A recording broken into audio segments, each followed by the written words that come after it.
What up, y'all? We live, episode 113 of Studio Sports presented by Dubby Energy. Yeah, we're gonna get that taken care of soon. What's happening? I'm Jermaine.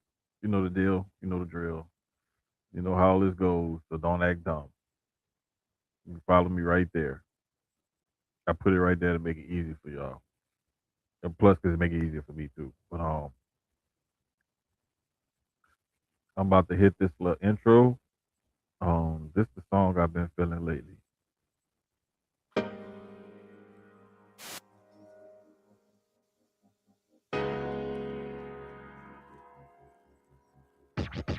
I was sewing, hustling, working for the Mardi Gras. Carnival in New Orleans, I'm outside. Everybody talking about, boy, you so cold. It's only one Super Sunday, it ain't the Super Bowl. I was sewing, hustling, working for the Mardi Gras. Carnival in New Orleans, I'm outside. Everybody talking about, boy, you so cold. It's only one Super Sunday, it ain't the Super Bowl. Mardi Gras, walking through the streets like I run the town. Don't blow your horn at me to move, drive around. We outside. I don't tell him he don't have enough on. I tell engines they look naked, I'm a whole park legend. We outside. I was making cars stop at the D shop.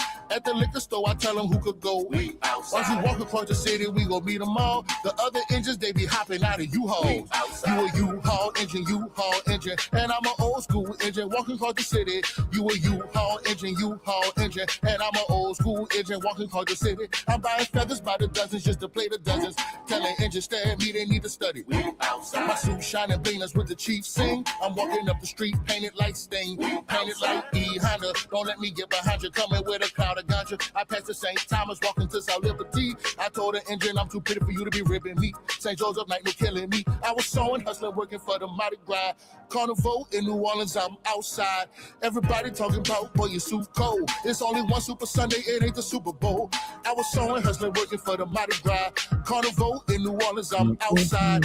Everybody talking about, boy, you so cold. It's only one Super Sunday, it ain't the Super Bowl. Walking through the smoke of the Kawasaki's. Everybody come see me, magic, we the Jabberwockies. It ain't no competition, it ain't fair. Tell them inches how they dead on their porch stairs. They say I do the most. I got the stones on my glove like Thanos, walking past the float. You know what make me happy? When I be walking with a hatchet in a third. Man, what's crazy is I got a text because I'm pretty sure that's who he used to march with was the Wild Chopper. We got two injuries running I think double that's in the what he did. 13. I don't know. It's like I turn this trouble where they stand at my feet, second and deep. So when you see them with a bucket, boy, they toe down. Just throwing carnival caranas when they go down. I was sewing, hustling, working for the Mardi Gras. Carnival in New Orleans, I'm outside. Yeah, I'm about to text him right now. Talking about, boy, you so cold. It's only one Super Sunday, it ain't the Super Bowl. I was sewing, hustling, working for the Mardi Gras. Carnival in New Orleans, I'm outside. Everybody talking about, boy, you so cold. It's only one Super Sunday, it ain't the Super Bowl.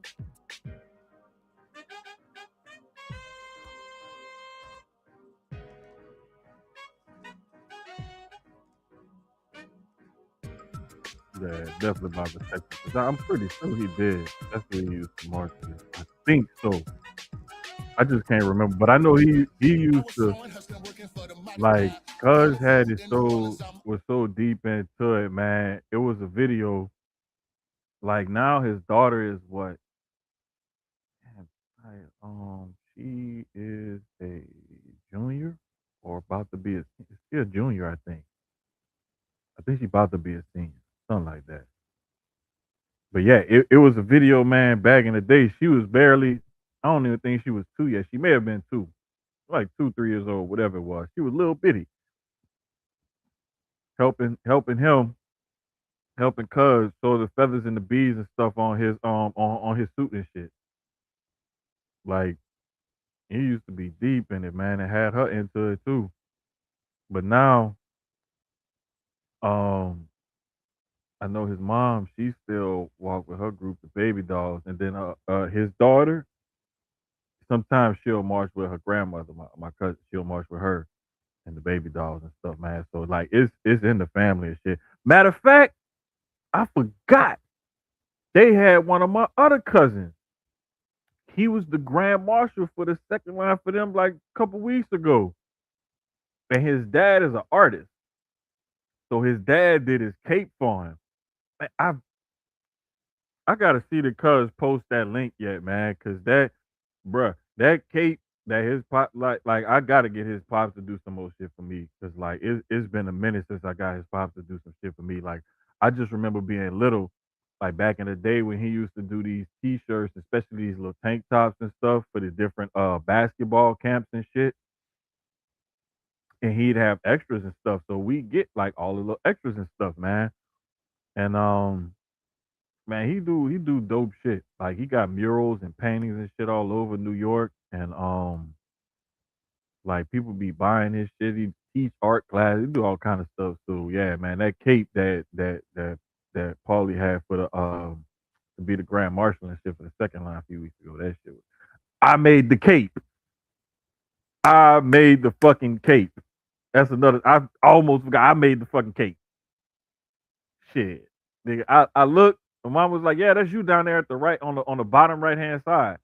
I was like, "Where?" She was like, "Look next to so and so." And I was like, "Oh shit, that is me!" Like, hell yeah, hell yeah. That's how you do it. Shout out to Cuz man for putting me on the case. You feel me? Look, that song had the crib rocking. LOL, bruh. Let me tell you something. I already put it in the atmosphere. I said, if WWE ever come back for Mania to New Orleans, got to have that as a song. Got to have it as a song.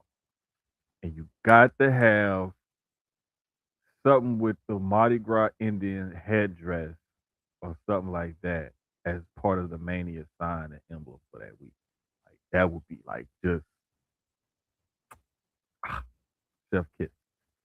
Trust me, I know what I'm talking about. WWE. I'm pretty good at this, like this advertising. Like I got a mind for it. I don't always like putting it to use, to be honest with you. So if y'all ever decide y'all want to cut the check, just let me know, and I'll be more than happy to hop on over and we could discuss compensation, so on and so forth. You feel me? Like I don't, I'm not gonna charge that much. Promise. I'm gonna be real reasonable with it. Be real reasonable with it. But nah, man. We got a little bit to cover tonight, not too much, because it really ain't that much to like truly like peel off and get into deep like that. But um there are some things that are going on that we do need to make note of. For example, NFL is having an issue with the referees association, and they're already looking at hiring possible replacement refs. It says NFL seeks list of possible replacement refs if CBA not reached. So they're getting into it with labor dispute with the NFL right now. Also, the Browns are proposing a 5-year window for trading draft picks instead of a 3-year window. Because currently you can only trade a draft pick without they're looking at that for 3 years. So the Browns probably have some of it. I wouldn't be surprised if it's something like staggering first round pick like I'll give you a 26, a 28, and a 30. You know, first round draft pick instead of 26, but instead of 28. So it could be something like that. Who knows? Um, I'm just saying, like, there's a few little things going on in the NFL that I, I mean, it's something worth covering. Like, big waves of free agency are pretty much over with. I mean, we did have a couple of trades. Um, so there is that where the Dolphins traded Jalen Waddle to the Broncos. Sucks, but hey, it is what it is. I have a really good friend who is a Dolphins fan. I had to hear his mouth about all of it for an extremely long, damn near unnecessary amount of time. But I was messing with him on purpose to get him going. So it was partly my fault. I'm not gonna lie. I'm not even gonna lie to y'all. I got him going on purpose. Um, but nah, man, like it. I even had a Broncos fan that was upset. Dre, Colorado Dre, not 290 Dre, but Colorado Dre, was upset about the compensation. And I get it. You know what I'm saying? You never want to give up first round picks in any type of trade unless you feel like it's absolutely necessary. However, Jalen Waddle can add that extra oomph to that offense for Denver. It'll be well worth it. Um, and you got to think about it. Sean Payton's offense, when you have that deep threat, it unlocks a whole different thing to that offense because he finds a way to take shots regardless of who he has at receiver. But specifically, when you give Sean Payton a deep threat like that, that unlocks like another level of his offense even more so.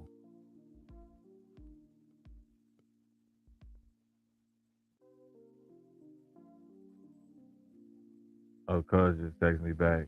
Yeah, he said he liked the song and shit.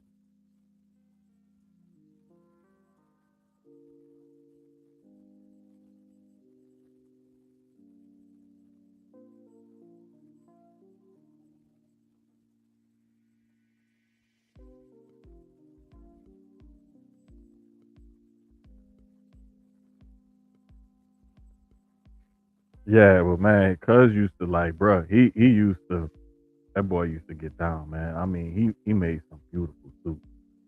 I mean, beautiful suits. Like the amount of time and technique and everything it takes to put together one of them suits with the feathers, the beads, like everything.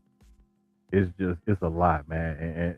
And I always give them props for stuff like that because it takes a lot of time, it takes a lot of money also, a lot of resources, and you want to preserve that history and preserve that part of the culture and everything. And so I always give props to those who end up preserving that part of our culture from the city where I'm from in New Orleans and everything. So definitely shout out to y'all for real, for real.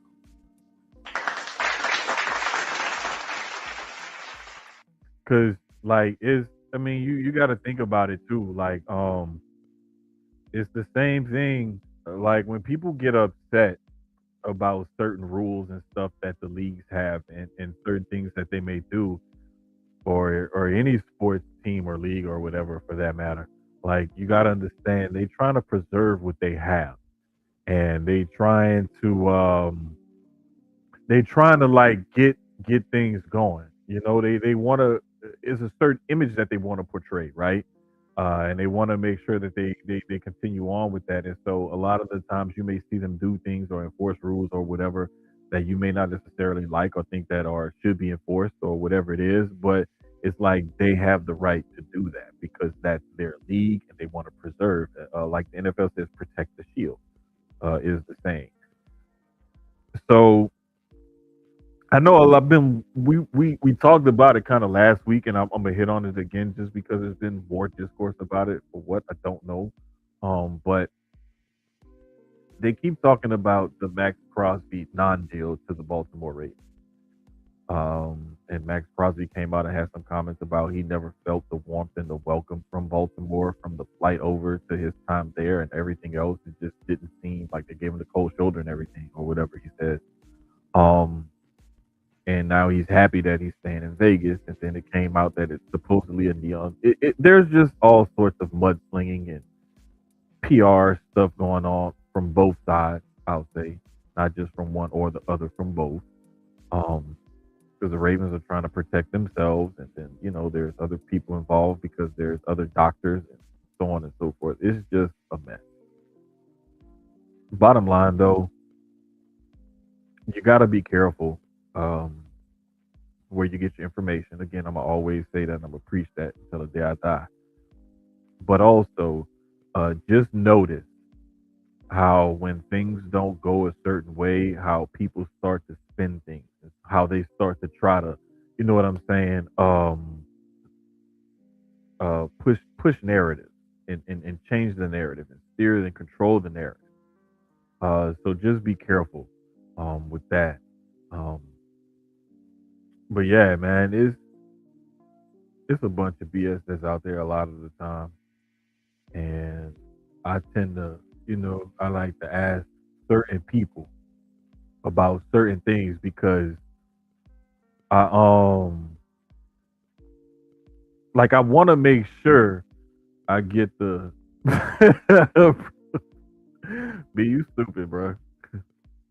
Brando crazy, but no, like it's just it's the fact that people believe too much of what they hear out there, and like I keep saying, this time of year you really got to be careful, um, because it's lion season. People will put anything out there right now, so stick to your trusted sources and stuff. But no,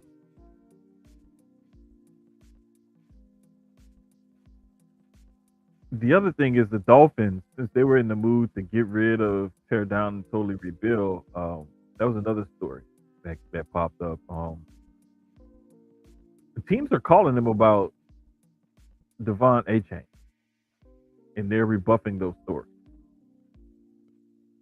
Now, what I really want to know is when they pick up that phone and they say no, I'm just waiting for it. For one of these teams somewhere, somebody's agent, somewhere, gonna come out and say, we offered them X and they said no. Somebody gonna say something. Somebody gonna spill the beans at some point. And I'm I'm waiting for it because I can't wait for the fan base to lose their mind when they realize their team offered X or whatever it was for Devon Achane. I can't wait. I can't wait. And I hope is two franchises that lose their mind. I hope one is the Dolphins fans because they're gonna be like, man, we should have took that deal for this dude. And I two, I hope love is another team that get mad and they be like, man, we offered them that and they said no. We could have had him. boy. I love Devon A Chain. He a dog. He don't Man, deserve to be in Miami. I need him on a bigger stage. Not saying well, Miami's not a big stage right now, but he need to be on a bigger stage. I need him in. Who need a running back right now? Like a Buffalo maybe or a yeah, um, I mean, with James yeah, Cook there, yeah. Both of them though, because I mean nowadays everybody basically not well, everybody, but a lot of teams are running the two back system. no, but the thing is 18 is about to want to get paid. So you're Yeah, already paying they got Cook. So it's you like already when got. that lines up, I don't know how that's gonna line up or whatever, but I have to look into when their Um, deals line up and stuff. But you Damn know near who I everybody was got running back. Well, the team Cardinals. no, the team that I was thinking, and this would be OD if it happened, but they signed a running back would have been the Chiefs. That could have worked if they wouldn't have signed Walker. That's what I'm saying. Um, It, Seattle it, might not be bad, but they already got Charbonnet. That's why they let Walker go. well, exactly. But the thing is they saw how Minnesota, good they saw how good. Yeah, because what's his name? They brought back. I think they're bringing back Aaron Aaron Jones. I Jones. mean, Aaron Jones Yeah, like 31, 32 now. You know, he's clearly lost a step or two. So yeah. it's I could like, see but him you know, with a Minnesota or yeah, Seattle would have been nice to see it there. Chicago. But I think Chicago like the young. Oh, I think Chicago like the young boy. Plus, I they still think got they do. Swift. Right. So they may or may not, but bro. It's always interesting, and I keep wondering when it's gonna come out. Oh, that's Somebody's gonna say something about it, and we'll realize like, oh, okay, cool. I see exactly what happened. But yeah, man, that was kind of interesting to me too that came out because I figured teams would start calling after they cut to a and everything. And then when they got rid of Chubb, they traded It's a fire sale going on right now. Phillips last year to Philly. They got rid of him before the end of last year. So Hey, but getting that first, I was listening to you in the background while I was helping. But Jesus Christ, getting that first for Waddle. yeah, getting those. Thank you, because Jesus, the circus over here. Getting that first for Waddle is amazing. I know Dre. I heard you when you were talking about it. Dre didn't want too fond of it, but I don't. For what Waddle brings and that downfield threat that they needed, along with Sutton, putting him on the other side of Sutton, y'all were already close. I mean, you were a quarterback away from going to the Super Bowl this year. Adding a Waddle with that offense, y'all go out and now you can use that, second round pick on a wide receiver or a running back or defensive pieces that you need to get over that hump, possibly, that could help get over that hump. I love it. I think you putting Sutton on this side, Waddle on the other side. You find you a nice little slot. You find 1 or 2 slots to go with the tight ends.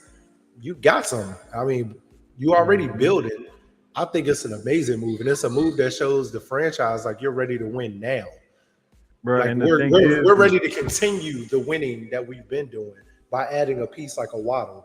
I would give up the first round pick for a Waddle easily. To say he's a smaller receiver, 5'10", 185, he's been pretty damn durable. Yeah, 16, 17, 14, 15, 16 games played in his 5-year career. Like, you can't say that the kid ain't durable. Yeah, like I love Waddle. I think Waddle is an amazing. I'm not a Bama guy, but I love Waddle. I think he's a dope wide receiver. He's been consistent since he's been in Miami. I could tell that Miami is pretty much, all right, we just gonna blow all of this up and start over, pretty much. I mean, like you said, once you let Chubb go, you let Tyreek go, you let Tua go. Now you trade in Waddle. I'm pretty sure A-Chain's next. If they keep him, I'm not surprised, but I am surprised. But it's pretty much a fire sale down there right now. So yeah, the thing is, man, like, shit, they could end up with 3 first-round picks if they get something for A-Chain. The only thing about that is I don't think this draft isn't super running back heavy.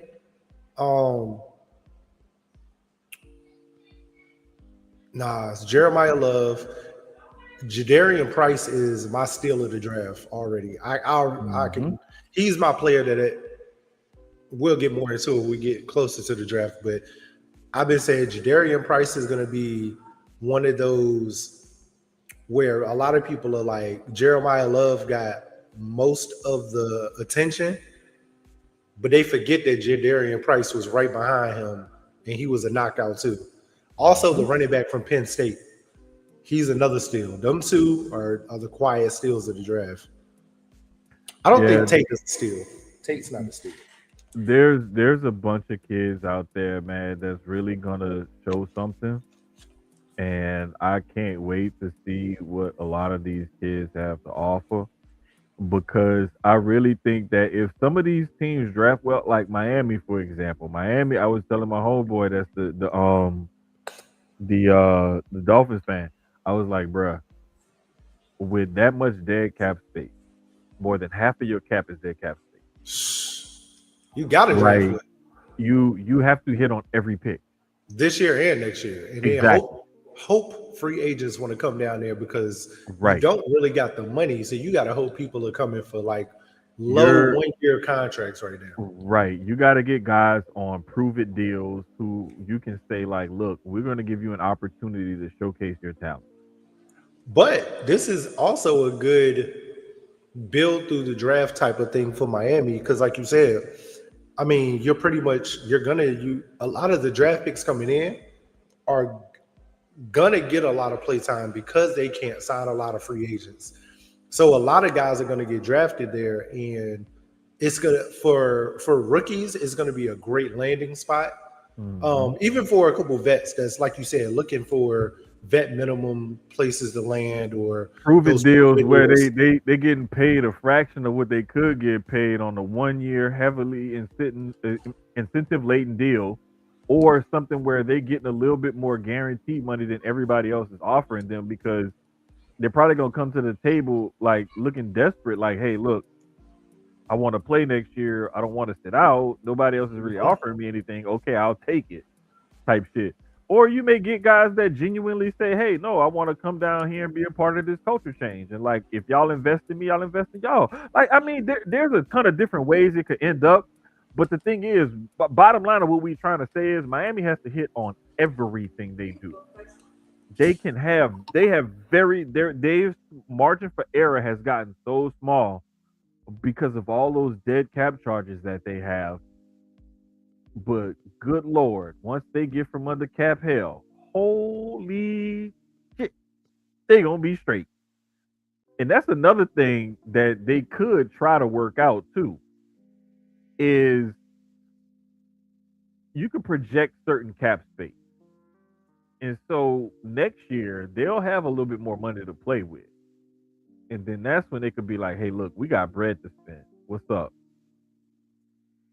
So I mean, it's ways to do it, and there's ways to get around it. But again, we still have the draft left.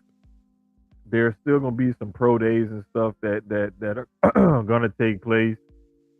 I mean, there's a lot that's going on, man. I just want to know, WTF are the Bengals even doing? Never feels like the front office gives a shit. We might end up being sued. Oh.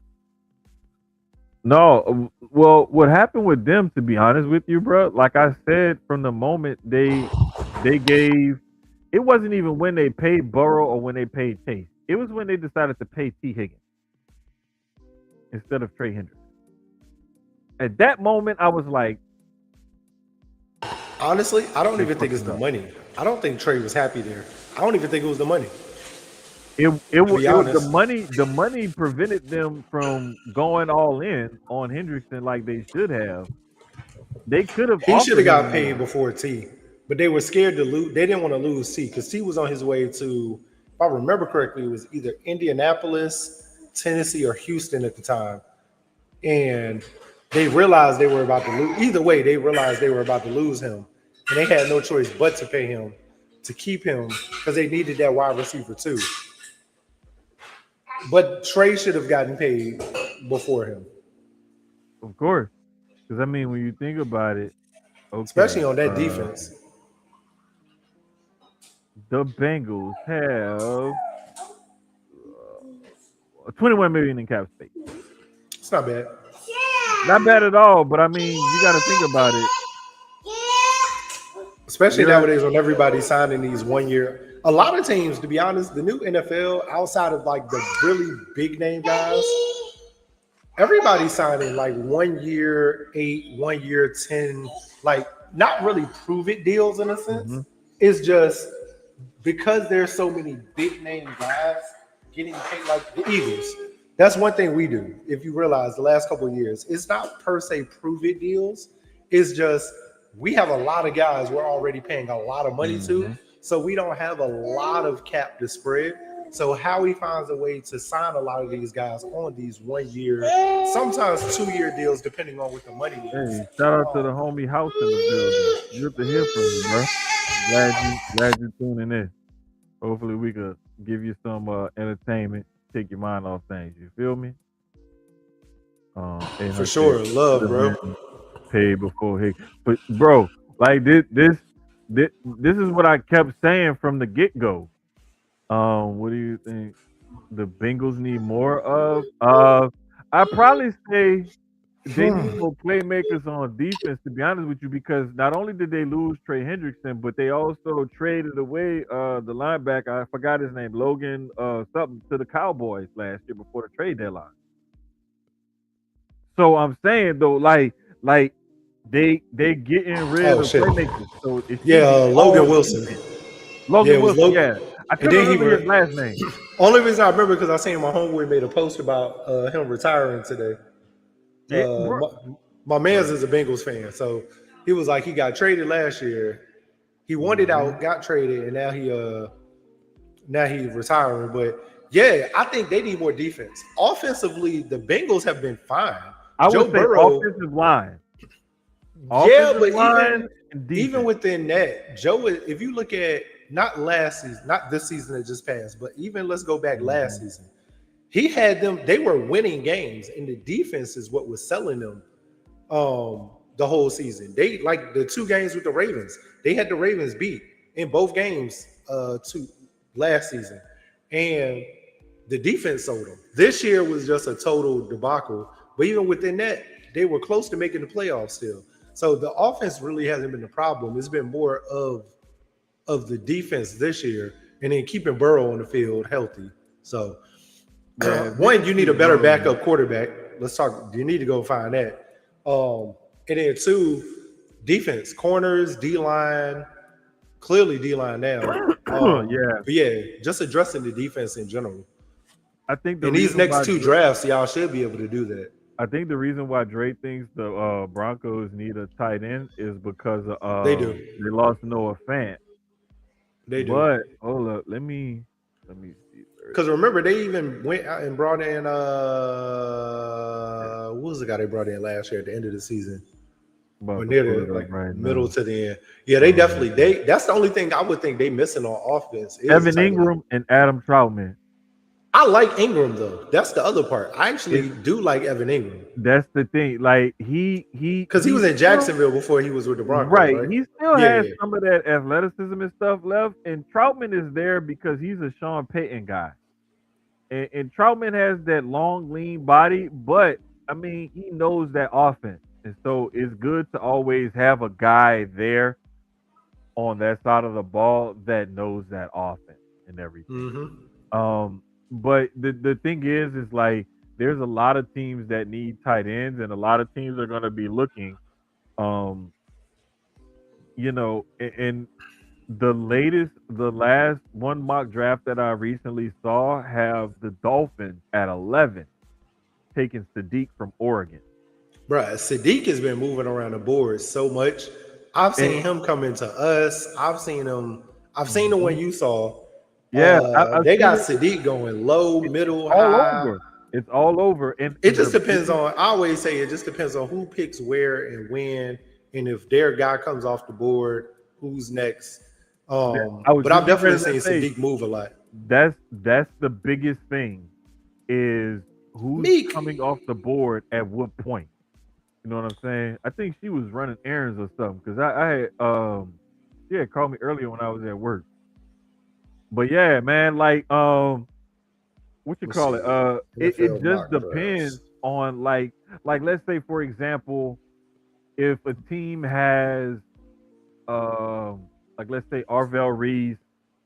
They got him coming off too right now. Well, Makai Lemon and like Jeremiah Love or whatever, or like whatever it is at the top of their board, and like Sadiq is like 4th on their board, and all 3 players in front of him are gone, and maybe 1 or 2 like that they thought about, close to range to him are gone, then they're gonna be like, well, he's the best player available at a position of need, ranked on our board where we have him. Like we should just go ahead and take him now. And it's always weird how it falls out because nobody really knows how everybody is stacking their board. And so most of the mock drafts are pretty spot on for the most part. It might be sometimes some years they'll end up being off, but the closer you get to draft, most of the mock drafts are pretty spot on because somebody has somebody that they know on the inside that is kind of like gave them a small tip of who's gonna go where, especially in that top 5. I'll be honest with you, the only ones that's really super accurate is kind of like top 2 or 3 sometimes. Sometimes not even that. But I know for a fact. I think this year, looking at it, I think this top 5, it looks like, might be spot on. That Ruben Bain one is interesting because I don't even think so. I'm not even sold on the Jets at 2. Every the Jets may do it too. Only because reason I believe Arvell Reese is not just because of the mock drafts. Pretty much every mock draft for the last like month and a half, maybe 2 months, Arvell Reese has been right there at 2 behind Fernando Mendoza. Then 3 is where it starts changing. 1 and 2 has been pretty, I ain't gonna say consistent. It's been spot on from what I've seen. And 3 with the Cardinals is where the names have changed as far as what they're going to do because of different free agent moves they made. The Sonny Styles went to the Giants is the only reason why I don't put a whole lot into mock drafts a lot of the time is because they'll tell you it's just speculation. Yeah, of course. We really don't know how they got their draft board stacked or what they think. And there's been times where teams will be like, oh, people will be like, everybody will be pretty much in agreement that a team is going to do something. And then they swerve you and do something different. And everybody's like, oh, well, how did that? Listen, once you start talking to them after the draft, this well, look, this is who we had on our board. This is who we looked at. This is who we thought. Perfect example, recent history. Remember when the Falcons picked Penix? Nobody thought the Falcons was drafting the quarterback at number 9. Nobody. I did. I said Stop it. Go find the tape. I gotta look for that tape. I gotta find that one. I know you liked that pick. I know you did like the pick. I'm not gonna. I remember. I said it. I remember afterwards. Before. Only thing I remember was when we talked about it afterwards. I hated it and you loved it, and I remember us going back and forth about it. And I remember telling you, me and Jeff had conversations, and I told them, I kept telling Jeff, I like them picking Penix. Yeah, it's gonna be. It's always interesting to watch because there's always gonna be something that happens that you're not expecting happen. A team is gonna draft somebody nobody thought they would draft, or at a position where you think it's a strength, and they're strengthening that strength.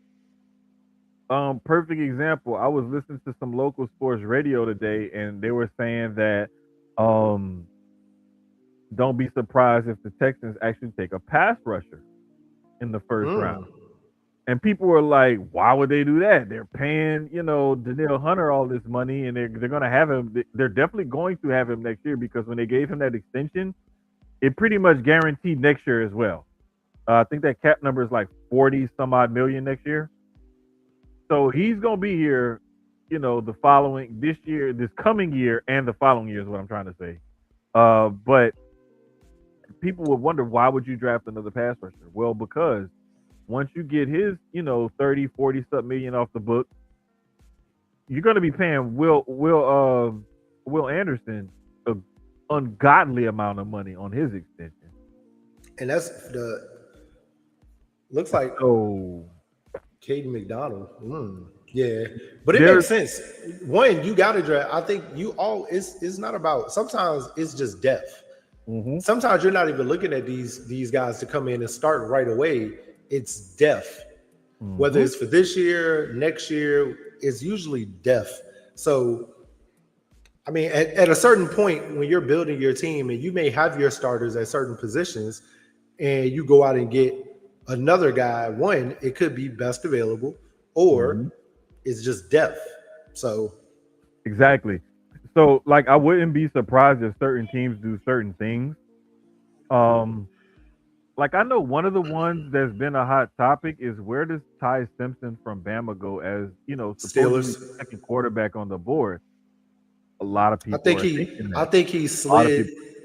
I think because of need, and they still don't know as of right now. They still don't know what they're gonna do. They don't have a quarterback per se, because Rodgers hasn't let them know anything. So I think as of right now, they are going to reach this year for a quarterback just because they have nobody right now.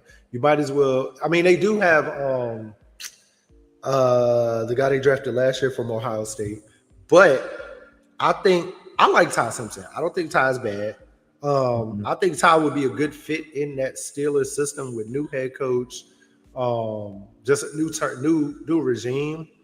I think that's a good fit for him. I think they should have went quarterback last year. Well, they still have Mason Rudolph also. They still got Mason Rudolph on the roster. He's actually listed as QB1 right now, and then Will Howard is actually listed as QB2. So That's I what mean, Will Howard. yeah, that was a QB you was talking about from Ohio State. I couldn't remember his name either. Like I'm picturing his goofy face and everything, and like yeah, but Goofy like face is wild. bro, because he got one of them kind of goofy. It was this one picture or whatever that I saw him on this one. It was a picture and a video. Like he just had this goofy look. So, but nah, like I think the Steelers are one of those teams where if they can figure out that quarterback position, they got some other pieces in place to where you can say, hey, if we get some decent quarterback play here and this run game takes off, we can really make some noise because that defense is still top of the line. And that's what a lot of teams with these top defenses need is you need a run game. If you got a run game and a defense, you're going to win a lot of NFL games. And Yep. if you can get competent quarterback play with that run game and that defense, you're pretty much going to make the playoffs every year. Oh yeah. So it's like that's what teams choose to do when they choose to build around a defense. They want a solid Especially run going game and good quarterback especially play. going into the playoffs. I mean, you got to throw the ball, but not as much. We just seen Seattle run crazy in the Super Bowl. They did pass the ball, but they ran the ball way more. The previous Super Bowl, I mean, Jalen was throwing, but Saquon got off. Right. You know what I Right. mean? So And you look at even when the Chiefs was winning their Super Bowls, like of course you had Patrick Mahomes, but they always had a running back that was a threat that could get the job done for them. and now they have a Super Bowl winning one to go along with their Super Bowl winning culture. I hate the Chiefs. Hey, bro, they building it over there though. Like, And them picking up Kenneth Walker adjusted. I realized once, and that's why we were talking about the mock drafts. Once they got Kenneth Walker, I realized the mock draft changed. And now it's got Washington taking Jeremiah Love at 7 and the Chiefs taking an edge now. At least that's what the mock draft say. Up until they got Walker, all of the mock drafts had them taking Jeremiah Love at 9. man, I'm looking at Daniel Jeremiah's and he got Jeremiah Love going forward to the Titans. See, And I the CB, I like that too. Oh no. love that pick. So I've seen that one. I have seen that, and then I've seen Ruben Bain going there. I Yeah. like both. Yeah, I do. You I do. can't. You honestly, I'm gonna be honest. I think in the first round, in my opinion, you can go wrong. Don't get me wrong, but I also feel like you can't go wrong because the first round, really the first 2 rounds, maybe 3 this year, are so strong. You can't. I don't think you can really, in a sense, go wrong with a pick. Because either, like I just said, either you're going to add depth or you're adding a key component that you were missing that can come in and start right away. So I'm gonna put it to you like this. in a rebuilding team, you can't go wrong anyway. I'm gonna go with history, and I'm gonna say about a fourth of them in the first round gonna be decent, and the percentages just drop from there. Cause I don't trust them. I don't trust them at all. Like we've seen Tom Brady go from the 6th round, pick number 199 to the Hall of Fame. Oh, of course. And that's every year though. We've seen every Jamarcus Russell be the number 1 overall pick and be one of the biggest busts in history. Of course. Like, I mean, we've seen people go undrafted and become Hall of Famers and Super Bowl winning players. Brock Purdy was Mr. Irrelevant and just signed a He's still $50 Mr. million Irrelevant. deal. He's still Mr. Irrelevant. You can hate that man all he wants, but that man gets the job done for San Francisco, and he got paid. He got paid. Mac Jones is better. Hey, they got Mac Jones on their roster too. Like they do. He should be the starter. I said that all season. I didn't understand why. Well, I still don't understand why that man is running hot. And I get it. Mac Jones is just starter, but I mean not Mac Jones. Brock Purdy, but he kept getting hurt. Mac is healthy. Just keep riding the horse that's got you. That's getting you there. I mean, that's just me. That's just me. But also, I don't like Brock Purdy, so he's ass. Exactly. You hate this man for no reason other than he probably beat the Eagles or something. No, has nothing to do. He's ass. I watched him play. He sucks. Did DJ win? DJ If won? he God if damn he it. sucks, I mean, for somebody that sucks, he wins a lot of games and got paid a shitload of money for sucking. I mean, I I don't know. Hey, again. That's just my theory though. That's all. That's just my theory. Look, that's just, bruh. That's just like yesterday. I'm not gonna lie. I was pushing my homeboy buttons on purpose, and I finally told him. He was like, "Bitch, I knew you was doing. I hate your ass." I was like, I know. My bad. I'll stop. I'll stop." I do that from time to time on purpose. See, bro, but bro, we've been knowing each other like 20 something years, so it's like, shit, it's gonna happen. Like you know how it go. But nah, man, like it's what I always tell people though, as we wrap up the NFL, I always tell people again, just be careful this time of year, watch where you get your information, and always cross check it. Because what'll end up happening is you'll get yourself knee deep into something thinking that is real, and then it be wrong and fake as I don't know what. But dog, this NBA right now is really I don't even want to talk about the NBA right now. I'd rather go to the WNBA and talk about this historic CBA Listen, that the women's the Players hey, Association and the league got. Like I'm I'm gonna just super keep it proud of them stacking. women, man. Super proud of them, man. They Shout out stood to the their ladies, man. ground. Real They for real. stood up. They've been fighting for this for they've been fighting for this since before the like for those of us like in our age range, right? And I'm younger, but I still know because I've been around, but they've been Hmm. fighting for this since the 90s. You know what I mean? Since the early days of the When they WNBA. first started the league and stuff, it was cool. And the women always wanted to get paid more and get paid better because they never wanted to have to go overseas to supplement their pay. And not even And that, but they still. I mean, the pay is better than what it was. Don't get me wrong. But then, like when we were talking well, I was talking in the chat earlier.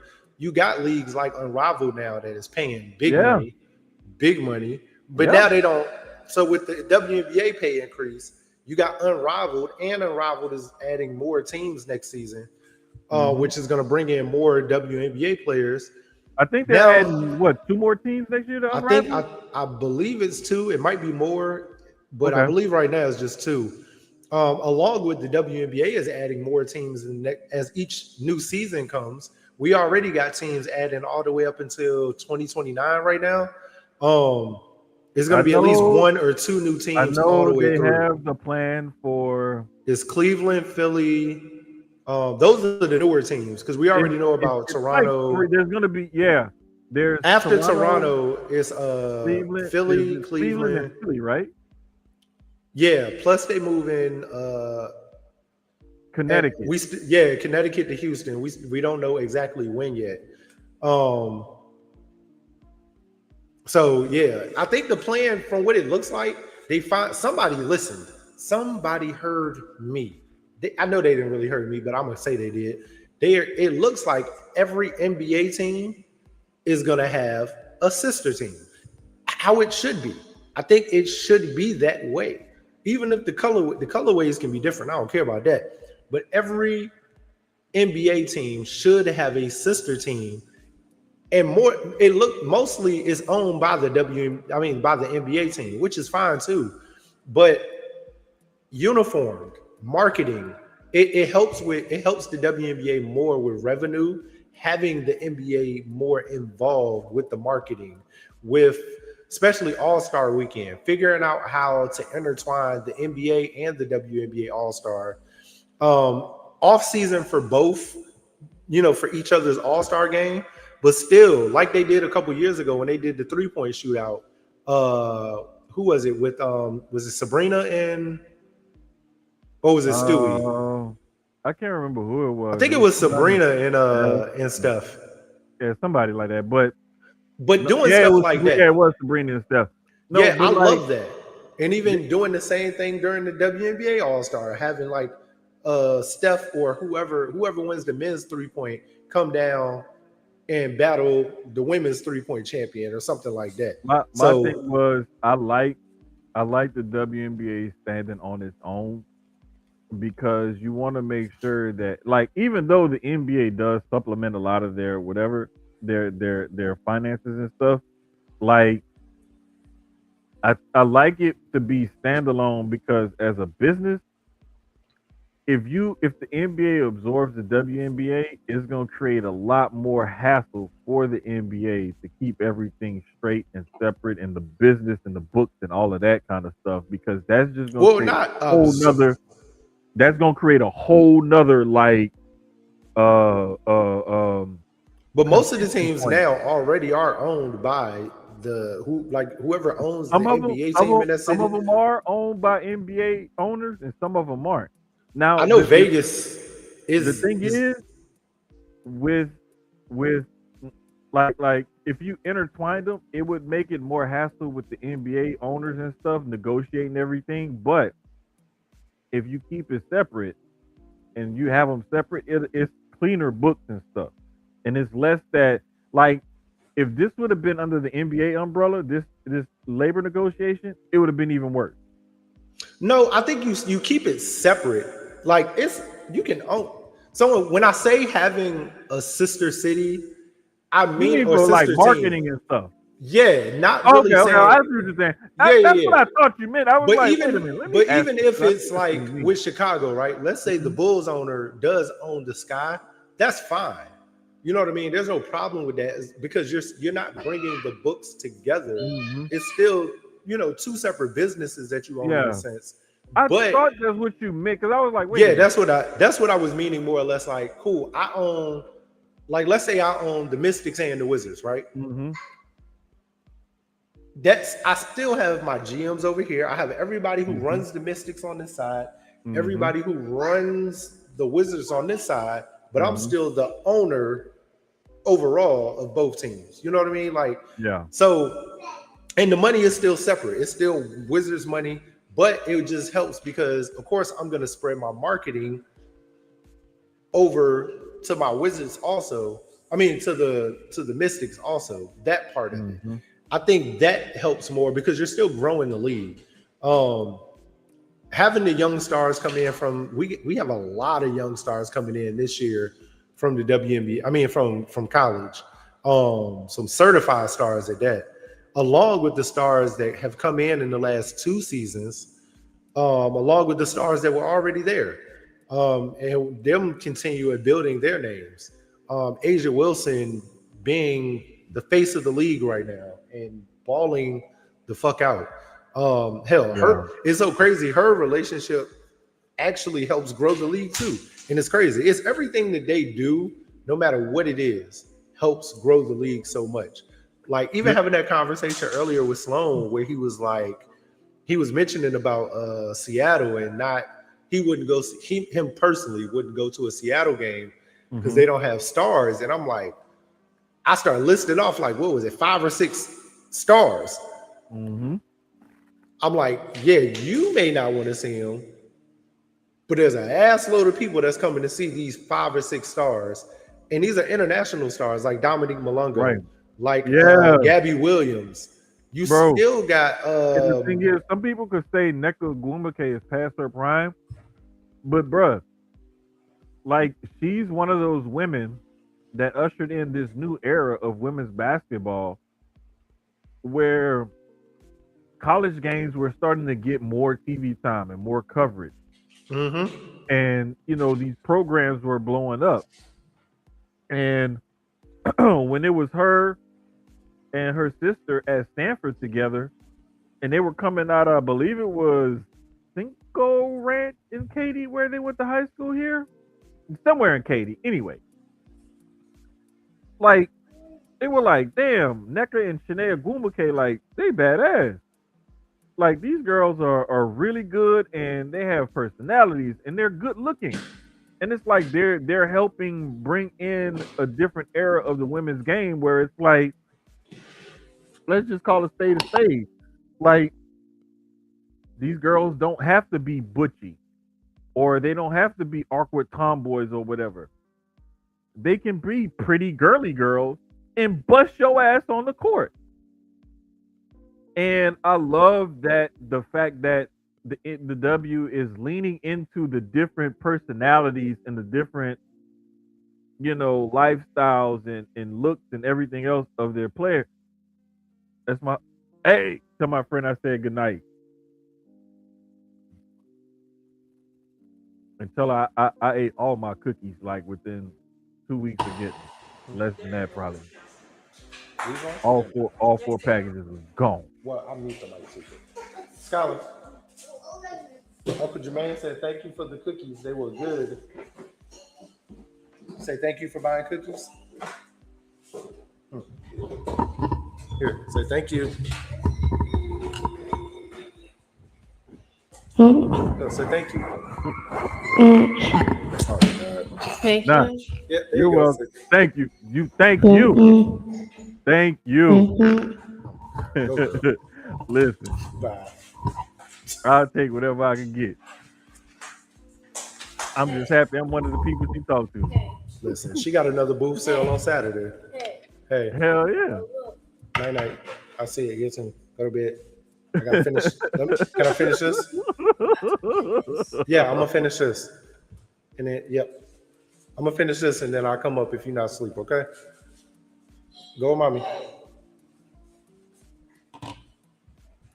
Oh man, she was trying to sit down there with you. Yeah, of course. Her and Justin. I already know. Justin Shirley slid down them steps quick as hell.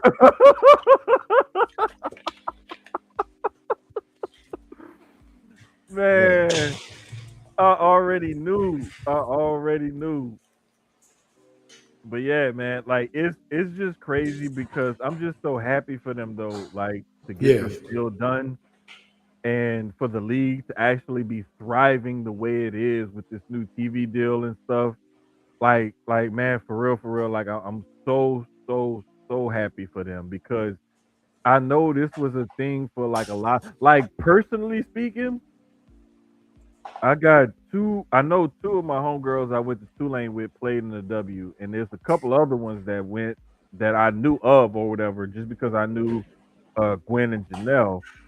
But I know I think Sarah Gorey played. I know Grace Daly played. It was a couple. It was a few girls on those Tulane teams that I remember that played in the W. And like I know like they've been like some of them still like real involved in the game, and some of them just kind of keep their eye on it kind of loosely or whatever. Mm-hmm. But like I know they're happy too, just because it's good for the women's game, period.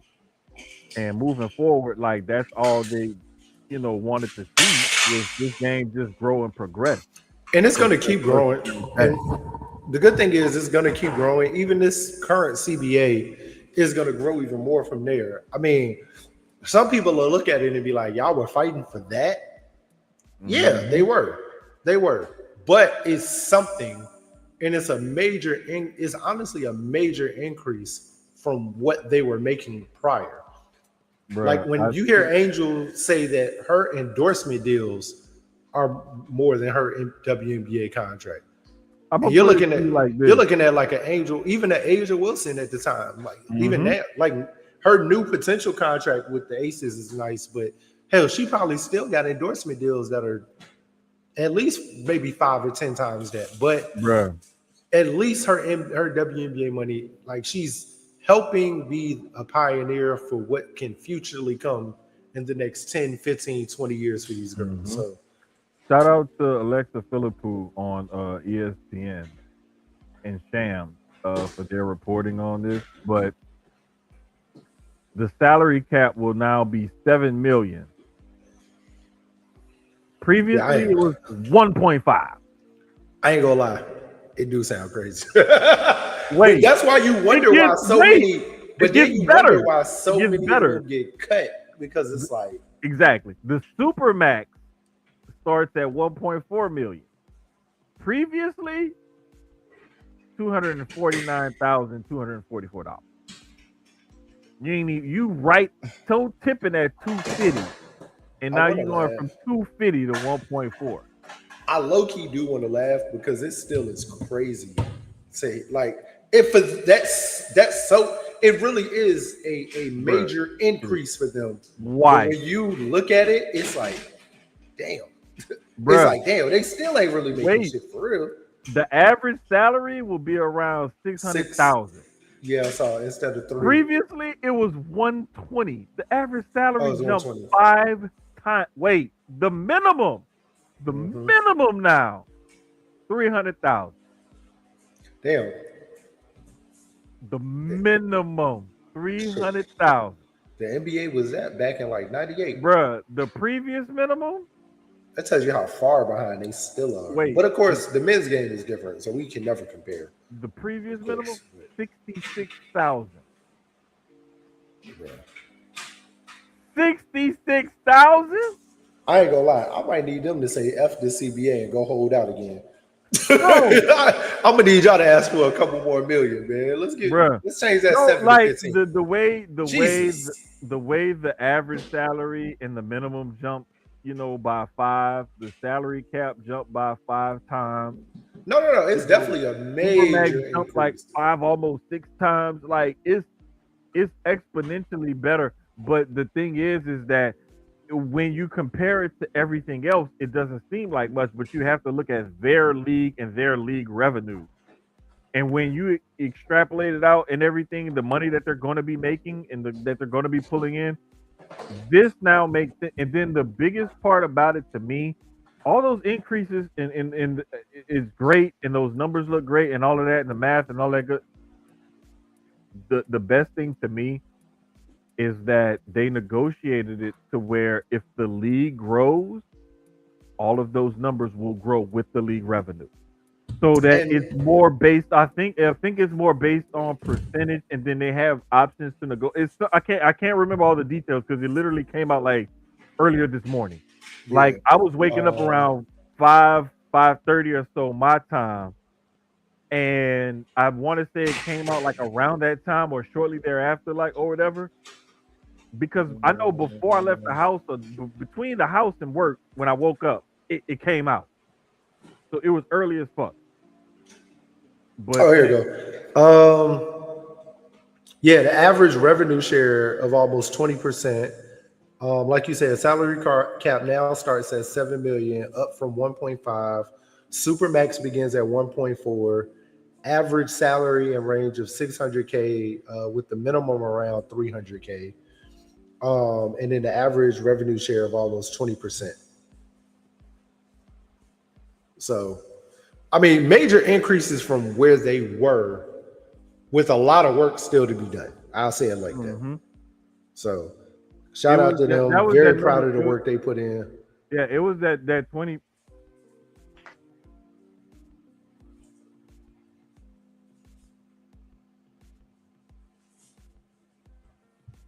You went mute.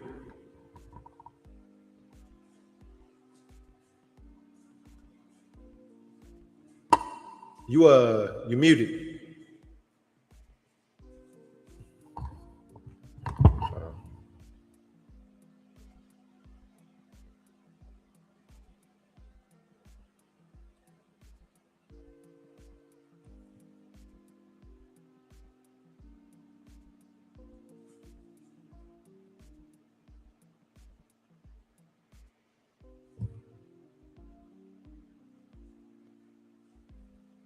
Can you hear me, Jermaine? I think he unplugged something.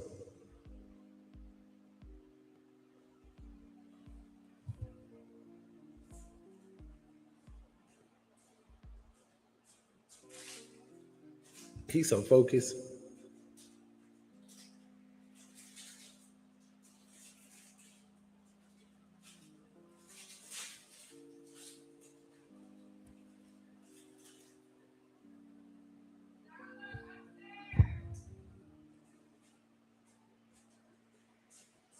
Jermaine,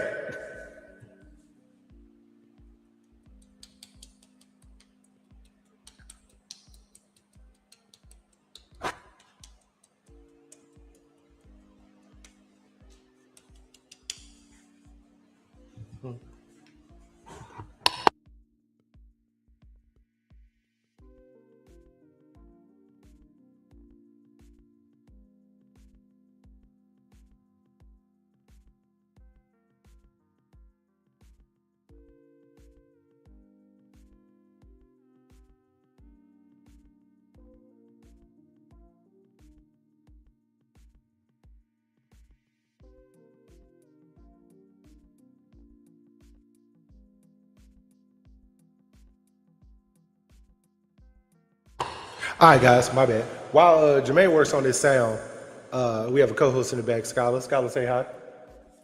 Wave. All right.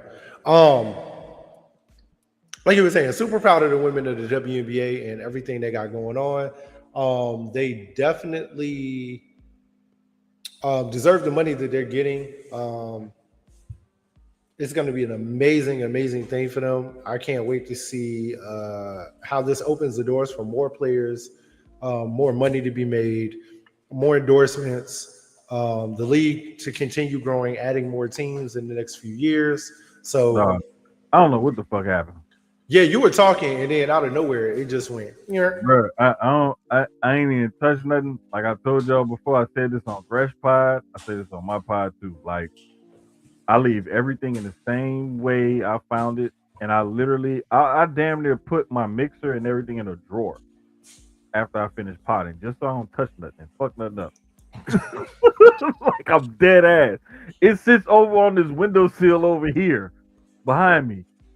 Like it sit over there on that windowsill all week collecting dust, and I gotta wipe it off before I use it because I don't even touch it. I just don't. Ever since I got my levels and everything right, I do not touch it. The only thing I touch sometimes is the volume on my headset in case it's a little too loud. Sometimes that's it. Outside of that, like if I fuck something up, I really fuck something up because like I promise y'all, I don't be touching it. I try not to. I try not to, but like eventually I'll find a way to fuck it up for sure.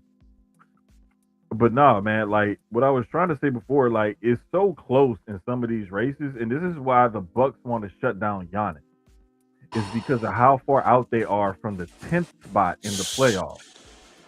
Out.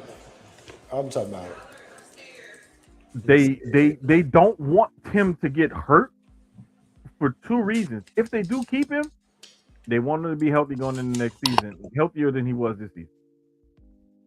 If they don't keep him, they don't want him to get hurt they trade whatever they may be able to get back in the trade.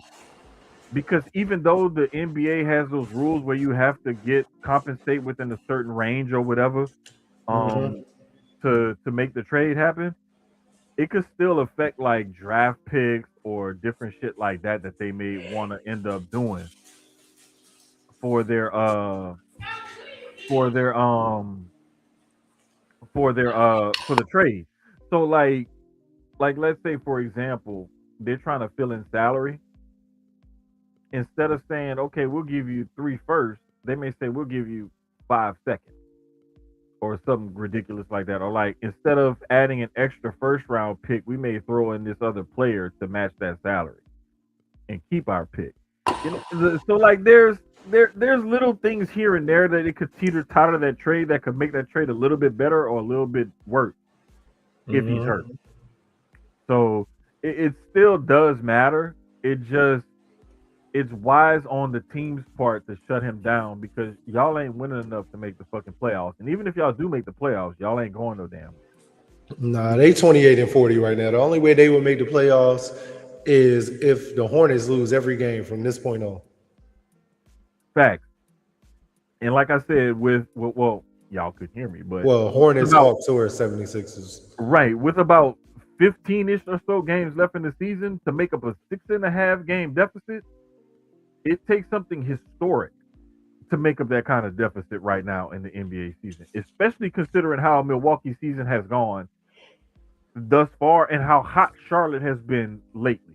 So yeah, because the East it's so crazy that what we had talked about last week and the week before, how the West is, the East actually has gotten there at certain spots where 5, 6 through 10 literally could change within games, just depending on win-loss. I'll even say 5 with the Raptors because with their 39-29, it kind of starts there. Cleveland not too far off at 42-27, but the last 15 games are crucial for everybody as far as wins and losses, even up to the Knicks and Celtics because the Pistons, Knicks, and Celtics, their seeding kind of depends on a lot of their wins and losses also. So wait, I'm sorry, I take that back. It's like 12 or so games left in everybody's season now. Yeah, my bad. But one thing in the West that I noticed, and this is where the West is so weird, because Monday the Lakers beat the Rockets, so that Mm-hmm. gave them a game and a half lead over the Rockets for the third place in the West, right? Because Beat you the got OKC, Timberwolves.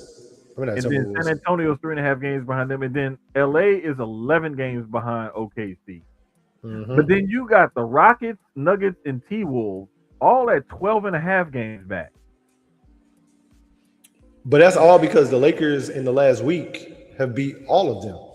They have a win Right. over the. They split with the Nuggets. Hmm. I believe they beat the Rockets in both games. They're playing them right now, and they played them on Monday. Okay, that's what it was. Sorry. Yeah, Yeah, yeah, yeah. I think that game. I was trying to pull it up, but like, I don't know what I'm doing on my TV, man. I keep getting Games. distracted and not pulling the game up. Right now, the Lakers are up 67-55 in the second at halftime, Okay, okay. and that's That's what I thought I the had saw when I was like browsing the looks web like that's earlier, looking the for the. last game Okay. of the night because right now the Hawks are up on the Mavericks, 124-106 with 4 minutes left. Hmm. And Grizzlies are actually beating the Nuggets right now, 107-103 with 6 minutes left. Gotcha. Um. So Also, like. even a game like that, Nuggets drop a game to the Grizzlies. Hmm. That slide, they're what 42-27. That puts them at 42-28. Hmm. Uh, even if the Rockets lose, that's not going to change too much. That'll still put them right at fifth and sixth. But that Yeah. brings the Lakers a little bit closer. I think, like I said, that 1 and 2 is pretty much locked as of right now. They not going nowhere because Nah, OKC already clinched their spot. San Antonio's 3.5 back. Like the Lakers are what is it, 7.5 back of the Spurs? Right? yeah, With 12 that games ain't left, it ain't that ain't happening. changing. It ain't happening. It Um, ain't happening. but remember what we said that 3 through 7 could change at any point with a win loss. Hmm. You saw the Lakers go from 6-3. Yeah, because Like right now Phoenix is 4.5 back of LA. Phoenix is seventh. LA is third. But with the way, like the Lakers are on a heater right now. They're 9-1 in their last 10. It looks like six if the straight. flip flop that, and let's say the Lakers go 5-5 in their next 10, and the Suns go 8-2, 9-1. You know what I'm saying? Like they could Yep. easily make up that deficit, especially if Excuse they me. get a Sorry. chance to play them. So it's like there's so many. We keep trying to tell y'all, pay attention to some of these playoff races because a Yep. lot of these games towards the end of the season, when most people think it don't mean nothing, it mean a Super important. whole hell of a lot. A Especially when the whole rate, hell of a lot. like we just said, with the East and the West, at certain parts where the East from, I mean, no, sorry, the West 3 through 7 suit Hmm. every game matters, every game, It's and then so important, bro. the East is the bottom, but every game is important from here on out for them also. Hmm. Yeah, because you got teams like what if Charlotte would have started off their year hot like this and like kept playing like this? Charlotte may be in the top like 4 or 5 right now Hmm. with as hot as they've been like within the last like 2 months or so. But you also have teams like the Hawks who, what if they would have made those trades or whatever in the offseason Early, and went into this season with this roster? Like yep. it's a lot of stuff. And I would say the same thing for Washington. If they would have got like Trey Young early in the season instead of now, would that have made a significant difference The in only their thing, team? the only reason why I think not is simply because he's been hurt. Now, had they made those moves and him and AD were both healthy, we might be talking about something. But because both guys have been hurt, it's like it's hard for me to imagine them being better than what they are now because both guys have been hurt. That's all. I would have loved to see. Well, and that's why I know you really high on them going into next year is seeing those Hmm. guys healthy with all those youngins that they have and seeing what kind of chemistry they can And with build. the draft picks that they got coming up for this year, Right. I like a Washington. Like I said it before. I like a Washington and Atlanta, a Sacramento next year, especially Mhm. Sacramento and Atlanta with the trades they made. Not Mhm. Sacramento. I'm sorry, Utah. Utah Oh yeah, and yeah, yeah, Atlanta. yeah, yeah. Utah was the other team, but Sacramento Especially, like surprising especially, too. especially Utah. Utah Yeah. making those trades, shutting down the people that they shut down, the injuries that they had this year, and then Mm-hmm. getting everybody back healthy next year. Oh my God, Utah easily. I ain't gonna say that. I don't think, depending on chemistry and how they play, they could be in this 5 through 9, 10 discussion. Bro, I would not be surprised at all. That was the other thing. I knew it was something else about that Rockets Lakers game that caught my attention because I had saw the scores or whatever briefly earlier, and I took a peek, and something really stuck out to me. And I knew, like I said, like I can't end NBA talk without hitting on this. Kevin Durant has 2 points at halftime right now, and the Rockets are down by 12 to the Lakers. This is the second game in a row where LA has basically come up with a game plan to take Kevin Durant out of the game. And the Rockets have not figured out a way to get him more involved. And that to me is strictly coaching, and that falls on Ime Udoka's head. Yeah, Because there is no reason why last game he only had 16 points and they kept double teaming him and you couldn't find a way to get him the ball.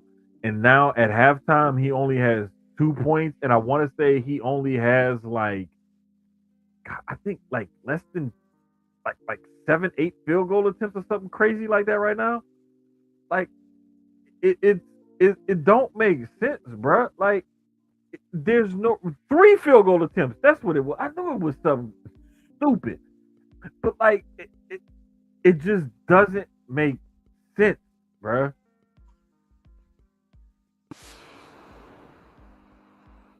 I don't care if JJ Redick loves the way the team is playing. My bad, y'all. I ain't mean to play that. I don't know if y'all heard that or not. If that was just me and my headphones, but it was just PJ on your headphones. seen enough. Oh, because bro, I was looking for how many field goals KD had. I thought it was 8. It was 3. That's crazy.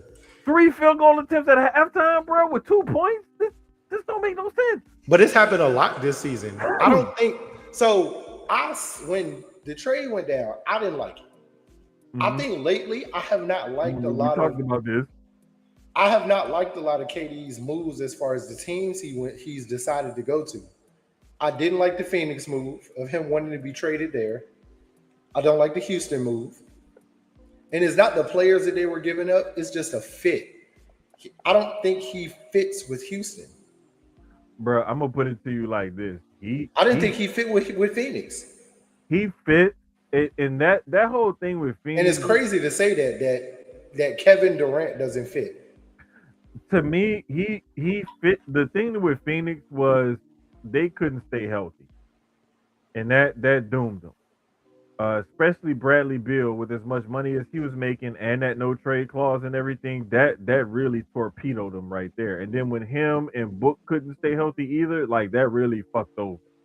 But I like this Rockets team. The only thing is they're really inconsistent. Yeah. And not having Fred VanVleet is to me bruh, that is major. That's a major key to all of this. Not having someone to get the offense going and somebody who can orchestrate things. Another scorer. It's to me, Fred VanVleet could average 6 points a game for this team. He could, but his presence his presence would be. It wouldn't even. He could average 6 points and 4 assists for me. It's his presence, getting the offense going, bringing the ball up the court, orchestrating things, organizing things, and being a true floor general on facilitating. The court. Yes, that's what you need him for. Ball movement, moving the ball around, defense. This is why. Like, remember beginning of the season when Jason Kidd experimented with putting Cooper Flag at the point. Mm-hmm. And everybody thought it was crazy as hell. Everybody was like, wow, I thought this kid was the next big thing. And it's like, no, it's what he's being asked to do right now. That's the reason why he's not looking good. When they took him off the ball, boy hit the ground running and they ain't seen the flow since. And think about this team when you add Kyrie, where he don't got to do that, Oh, and he could just move around and be a pure scorer. let me tell you something. The only other thing I'm hoping for is that they can get solid, healthy bigs that can stay in the rotation and give them the rebounding and rim protection and like the rim running and lobs and the pick and rolls and stuff like that. Like if they can get some of that action going and get maybe one or two more shooters or slashers, I And would say another shooter and another slasher or something like that. Like that team has potential. I gotta go look and see That what they team got got for potential, bro. I gotta go look and see what they got for AD, but they still got good draft picks this year. Yeah, exactly. And so I think that they have a lot left. One thing that I will note though is that the NBA is thinking about expansion, and they've named Vegas and Seattle as the cities where they're looking to expand to. You know what? As you say that, I meant to grab something. If this does happen, I would not be surprised if the rumor of Mark Cuban trying to buy back the Mavs with another group. I would not be surprised because I think Miriam Adelson will do everything in her power to be the owner of that Vegas expansion franchise. Yeah, because they were trying to get out of the Maverick deal once this casino stuff fell through in Texas, and it looks like it's going to continue to fall through. Exactly. They were out on that, so I think they've been out on the Mavs for a while, and bringing the team to Vegas. But also, I think what's his name is going to try to have his hand on that too. Raiders owner Davis. He might, but let me be a part of that because remember, but he owns all the other Vegas teams. This is the thing though. Mark Davis is cash poor. As far as having liquid cash on hand to say he can fund stuff, he's cash poor. Credit wise, he's good. But I mean, I would think that they would give it Liquid to him. cash on hand. I would think they would give it to him based off of look what he's done. I mean, doing with the Raiders now. I'm gonna put it to you like this: all that's cool, but it's like with that fee. I want to say that fee was somewhere. The buy-in fee is high. It was around $7 billion. Mm-hmm. Yeah, the buy-in fee is high. That's the part that it's like. But I think he would. I mean, you know how that goes with him. He's no different than Jerry Jones. He's pretty much going to put his own consortium together 9 times out of 10. And but the only thing though, the difference. And I know the only reason I know he is because I think like I put myself in his mind a little, and I'm like, I already got the Aces, I already got the Raiders. He has his hand. If I remember correctly, he does have his hand on the hockey team and the Oakland, well, not the Vegas A's. So I can see him doing the same thing, even if it's with the Mavericks owners, even if it's going in with them. You know what I mean? I still see him having his hand somewhere on that when he already has it kind of on the rest of the teams too. But either way, I think pretty much Vegas and Seattle are going to be teams once the votes happen, especially bringing back to Seattle. Speaking of, I had to go grab some. We were cleaning out the garage the other day, and I totally forgot I had this until then. Always been a Supersonics fan, man. Yo! Always. Bruh, that's crazy. I told y'all I be having stuff. Hey, bruh, let me tell you. So still brand new, Mitchell and us. Me and my homeboy was just talking about this shit because like we remember like we go back to playing like NBA Live and stuff, right? When it first became NBA Live. Jam, when you had just you were playing with Sean Kemp and Gary Payton. Yeah, we was just talking about that. And I was like, bruh, remember them Sean Kemp, Gary Payton days? It was something else we was talking about and we related. Anyway, we was just talking about that earlier. I had KD jersey when he first got there. I still don't know what I did with that damn jersey. But I did have his jersey when he first got drafted to Seattle before they moved to OKC. I was actually not a Supersonics fan in a sense. I loved Sean Kemp. I thought Sean Kemp was like him. He was just amazing at that Bruh, time. out of Elkhart, Indiana, I'll never forget like when that dude came into the league and stuff, and I was just like, "Who the fuck is this?" I was like, "This nigga play like how we play like when we get an 8 foot rim or something like that." When You know I'm what I'm telling saying? you, Like, he wow, plays like there are no plays. It's certain players during that time. I felt like the way they played, they didn't play like they actually ran plays. He was one of them where it was like just get him the ball and get the fuck out the way. no, Larry the thing, Johnson was another one. I the feel like they didn't actually run play sets for Larry Johnson. there were times that like Kemp, you had to kind of run a play for a little bit, because he wasn't always as great. Like if you just dump the ball off to him, you have to have some sort of play action or something, movement or motion or something that can get him the ball or whatever. But like Larry Johnson was one of those dudes where I saw Larry Johnson at UNLV early on, and this is when I knew like he was kind of different in that even though his body type wasn't like it was like another like Charles Barkley type of power forward. I knew he was different because I saw him take the ball off the rim on a rebound and go coast to coast and like lead a break and or go down and score when he was at UNLV. So I was like, nah, man, like dudes like that, like he got a different kind of skill set and he shows like a love and a passion and a little bit of IQ for this game. Like him being a quote unquote undersized or a shorter, power forward, I don't think that's gonna stop him from being a good player in this league. And sure enough, like he proved himself. Like he was a pretty damn good player for a long No, time he in this really league. was. I was a And he even huge fan of changed him. his game. Like later on in his career and stuff, it became an outside shoot. I mean, he wasn't a great 3 point shooter, but he He was was decent decent. enough to where it was like, hey, you got to go cover Larry when he's trying to take that outside shot. Him Like and Mitch, so, him and Mitch Richmond. Mitch Richmond was another one, bro. I was a huge Mitch Richmond fan. bruh, them old school Run TMC days with him, Tim Hardaway and Chris Mullin, Oh my god, bruh, I was a low key like Warriors fan. bro, this is the thing though. Like people think that Don Nelson actually started that whole run and gun offense and everything.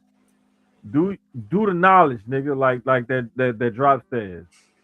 Go back and look at Doug Moe and the Nuggets Mm. in the '80s when he had Kiki Vandeweghe, Fat Lever, and I think he had 3 different people average 20 plus points a game on that squad. Doug Moe was one of the first ones I remember doing that offense. Don Nelson just had it more flashy because he had Richmond, Hardaway, and Mullen. Yeah, And Paul Westphal later, like, kind of, like, really, like, made it popular in Phoenix. mm. And then they brought it back with what's his name in Dallas and then with Steve Nash and them. They brought that same kind of offense Didn't they back really? and Well, didn't they really start it more in LA with that Showtime? with the Lakers pushed more fast break. But if the Lakers couldn't get their fast break, they would break down in their half court set because early on they still had Kareem. Ah, So yeah, if yeah, they couldn't push their fast break, they'll break down in the half court set. But like as far as like that quick strike offense, like Doug Moe and them and Don Nelson and them and Paul Westphal, like they was like, hey, we want a shot, 10 seconds, get yep. a shot up. Boom, push the ball up the court, boom, pass 3 passes, get a shot up. Like boom. Like, cause I remember like when I was playing organized basketball in high school, like there would be times where the coach would be like, hey, X amount of passes, get a shot up. Yep. Run the offense this way, boom, boom, get a shot up. It was Like, 3 to 5. It was always 3 to 5 bro, passes. At 9 times least out of 10, that's what it was. at least 3 touches once you pass half, 3 touches before any shot. And it gotta go up. And like, bro, like, and that's when, like, even though they had me playing more of a post position when I played for the school, like I still learned all the shit the guards and stuff had to do in the outside shoot because that's how I thought. That's how I looked at the game and everything. So I always looked at the game from everybody's different position and stuff. I never wanted to pigeonhole myself. And like just learning that and then watching how all these teams play and stuff like that, that's when I was like, oh, okay, I see how basketball is really played and how you can really finesse the game and stuff like that, man. And this is why, if y'all wonder why guys like Keys and I have such an appreciation for the women's game, because the women's game is more like you would see if you went down to your local YMCA or the 6'5" and under league, or you go down to a rec center or a park or something. You're going to see more of the women's game being played, and that most people have played and can play.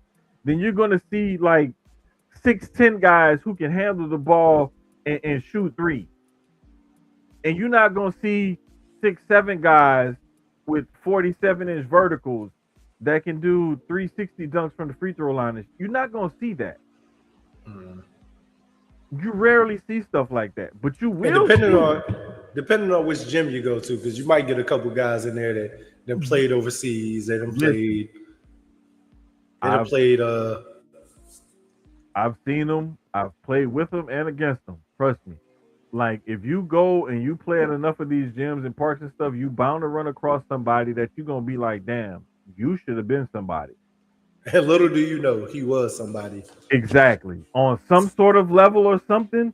Like, and this is why I feel so comfortable telling people, like, yeah, I stopped playing like sports competitively a long time ago because I never wanted anybody to say that they saw me play and I was washed. I never wanted that to happen. And so I identify with athletes who retire early or don't want to play anymore or whatever. Like, I don't even feel bad about it. I don't get mad at them. I love it because I'm like, I identify with you because I did the same fucking thing and I'm a regular dude. I'm not there yet. No, bro, I was there a long time ago. I was like, nope, fuck this. Nope. Nobody ain't gonna never be able to say they saw Jermaine play anything and he was washed or he was sorry. Or whatever. You can say that maybe when I was younger.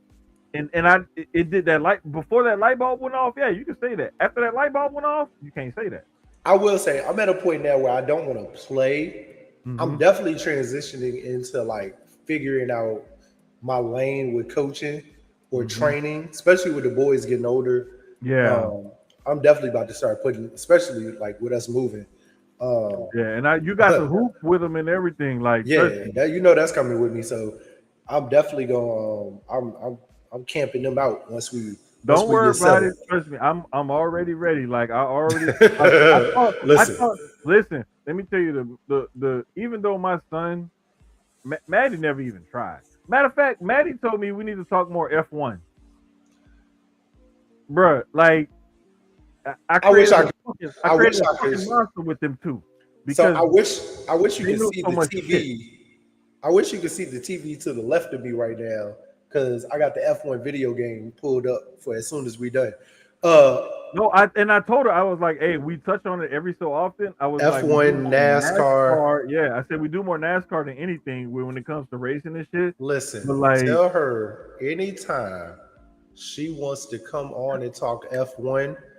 I tell Breeze all the time, bro. Like, if you got a Wednesday where you got time, especially the way this season has been going so far, brother, come play. I told her. I said, hey, you want to come on and talk? Because I keep telling. I told Breeze a long time ago. You're our honorary third, bro. Like, you talk good ball. You talk good basketball. Bro.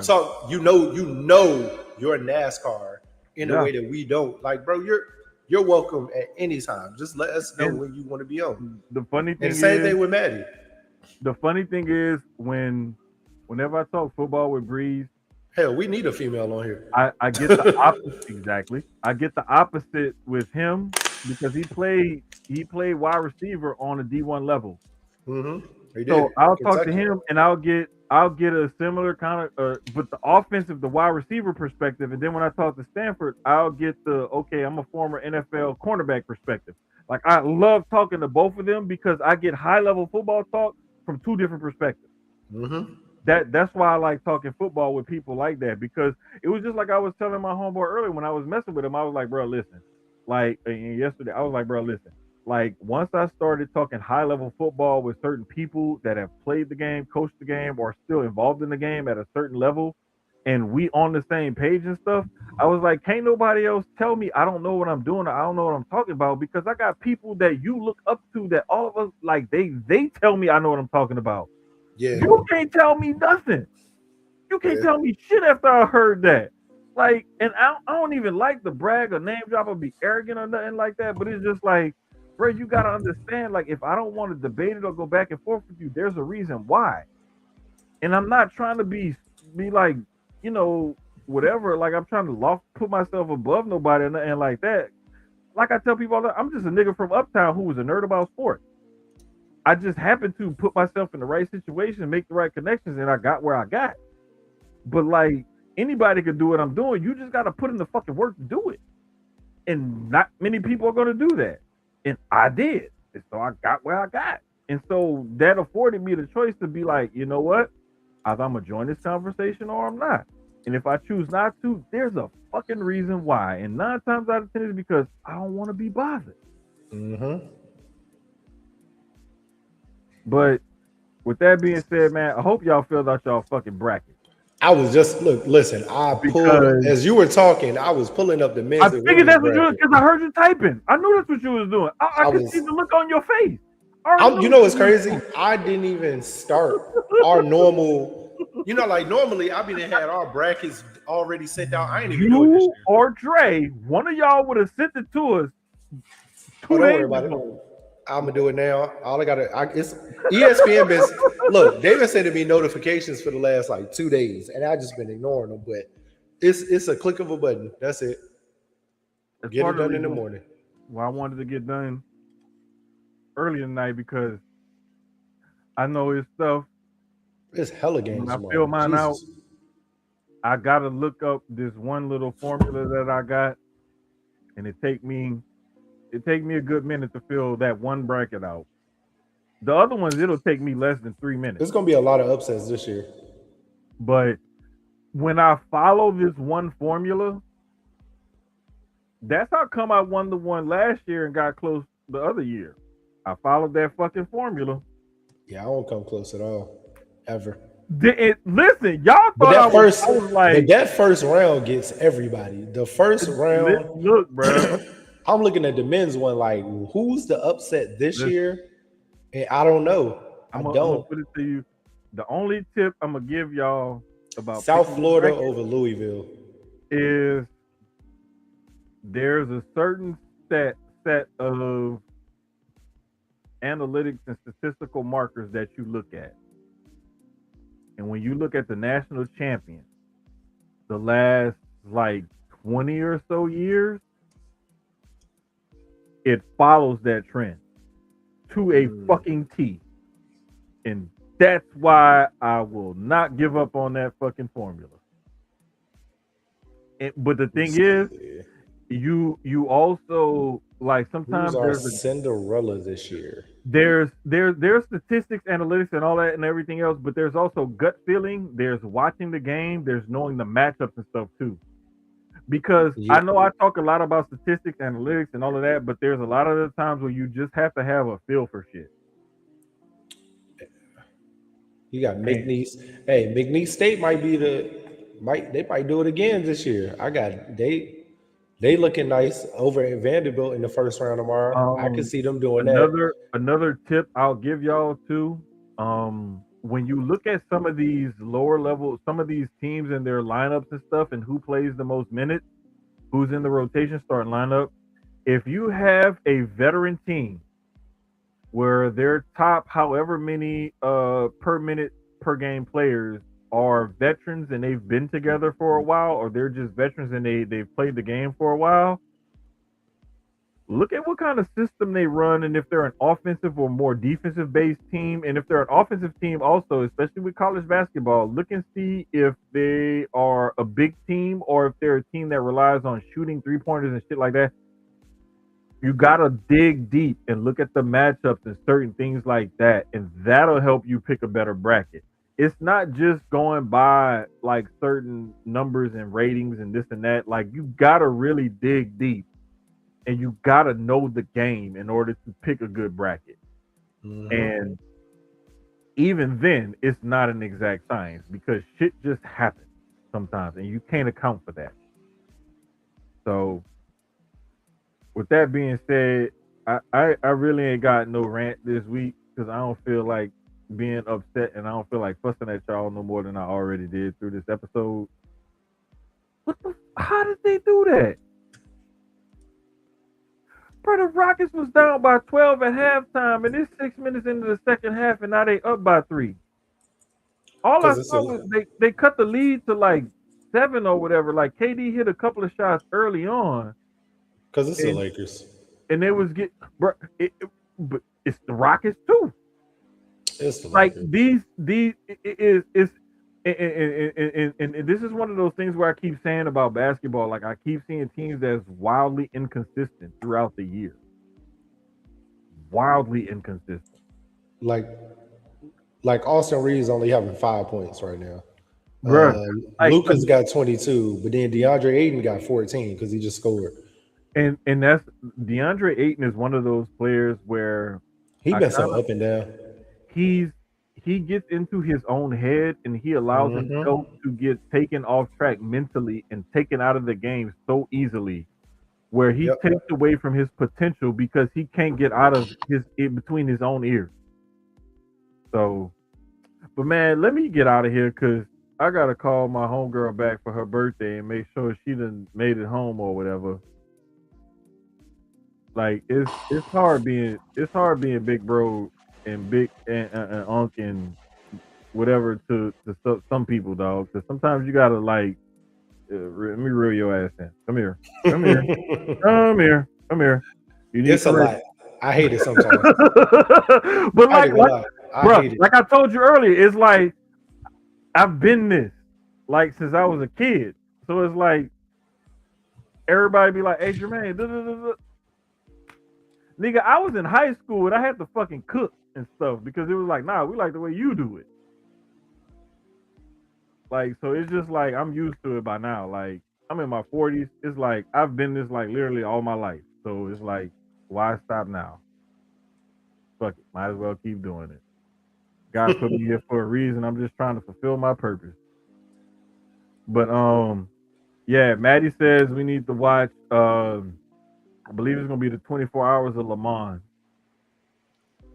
It's coming up sometime. She didn't tell me exactly when, but I know it's coming up because it's springtime now. So I know it's coming up sometime soon. Ask her. Never remember when.